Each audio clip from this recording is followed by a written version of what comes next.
औज़ुबिल्लाहि मिनश्शैतानिर्रजीम बिस्मिल्लाहिर्रहमानिर्रहीम। ग्रान नाज़रीन अस्सलाम वालेकुम। उम्मीद बराबर है कि आबाद और खुशहाल भई।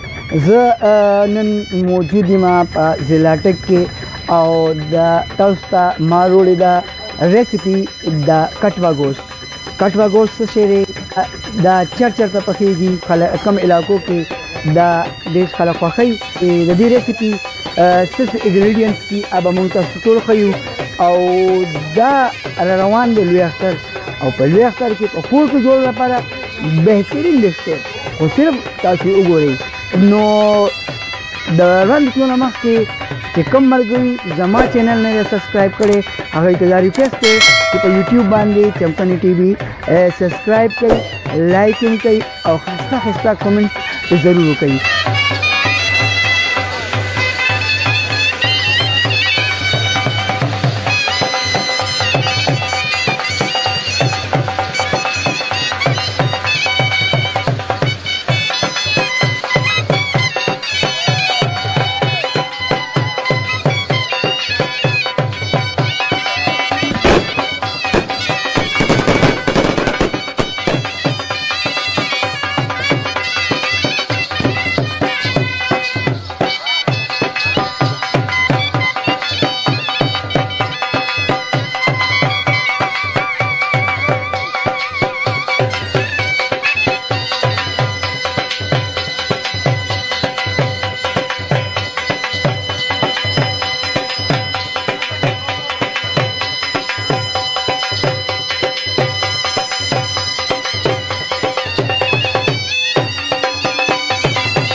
मलगुरु दा कटवा गोश्त सिरे दा ज़िला टक चच इलाका के हजरू और सवाबई दा यो ट्रेडिशनल डिश थे और दल तक के हर मड़ जुंदी के पखादे के खुशाले के खतून के दा डिश पखी के ओखला के देर पशोक सरखुरी मुंबा दे कम पखली कम शेप चिरे अगर सर खबरें बको क्योंकि दा आगा पंजाबी स्पीक देना आगा सर मुंग उर्दू की खबरें को अस्सलाम वालेकुम भाई।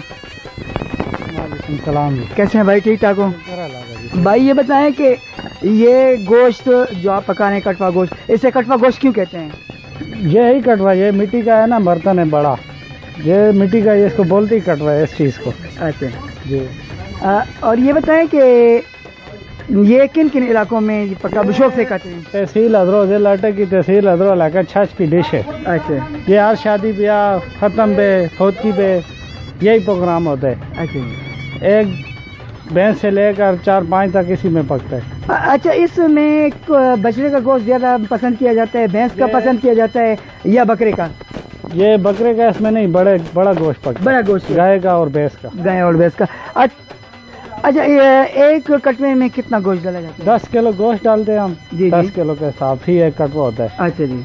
भैंस से 20 भी निकल आता है, कटवा 25 भी बन जाते हैं। अच्छा, ये बताएं इसमें और क्या क्या चीज़ें डलती हैं? बस आम मसाले डलते हैं देसी। अच्छा, इसमें जो है ये कटवा गोश्त, इसकी खुसूसियत क्या है? ये लोग क्यों पसंद करते हैं? ये लाके छाछ के रवाज है अपना एक शीरी, ये मिट्टी में बन रहा है आराम से।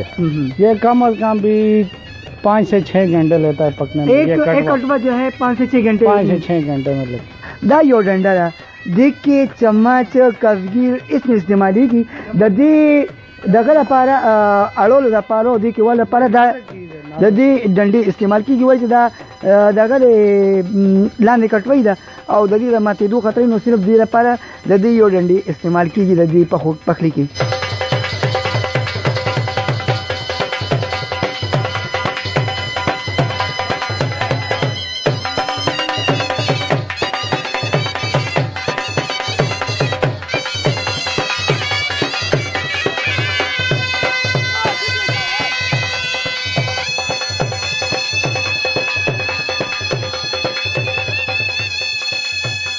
مونږ سره په دې پروګرام کې یو پیښور یو مېلمه مونږ سره موجود دی هغه نه به تاسو کوو چې د کټوا ګوشت څنګه لګي د ذایقه څنګه. السلام علیکم. وعلیکم سلام. جمع سبحان بھائی ښه جوړی؟ ټیک ټاک. لومبه خو ته خپل نوم وایي. زما نوم رفیع الله دی جی. ها دا ته وایي چې د پنجاب د اټک د ډیش چې د کټوا ګوشت د دې ذایقه او د تاسو څنګه محسوس کوئ؟ د دې ذایقه خو ډېره مزېدار ده او موږ ډېر انجوای کړه، ډېره مزې وکړه او دا ډېر ښکلی ډش دی. دا تاسو کور کې دغه کې جوړ کړي، ډېر مزېدار ګوشت دی. موږ وخوړو، ډېره مزې وکړه. دا به وایي چې د پېښور کوم ټریډیشن ډشونه چې دي او د دې دا ټریډیشن ډش چې دی دې کې څومره ذایقو کې څومره فرق دی؟ ذایقو کې خو فرق شته چې دا هغه چې د پېښور خپل ډشونه دي، دې خپل دي، خو دا ډېر سپیشل ډش دی، ډېره مزې وکړه او موږ ډېر انجوای کړو. ګران ناظرینو، دا موږ رسیپي تاسو ته وښوله د کټوا ګوشت. امید لرو دا چې انشاءالله ستاسو به دا زما دا پروګرام خوښ شوي وي او قرباني لرنواله د کور کې په خپل طریقې سره په خپل کور کې جوړ کړئ نو انشاءالله بالکل به انجوای کوئ. په دې خبرو تاسو نه اجازه غواړم. د الله په امان.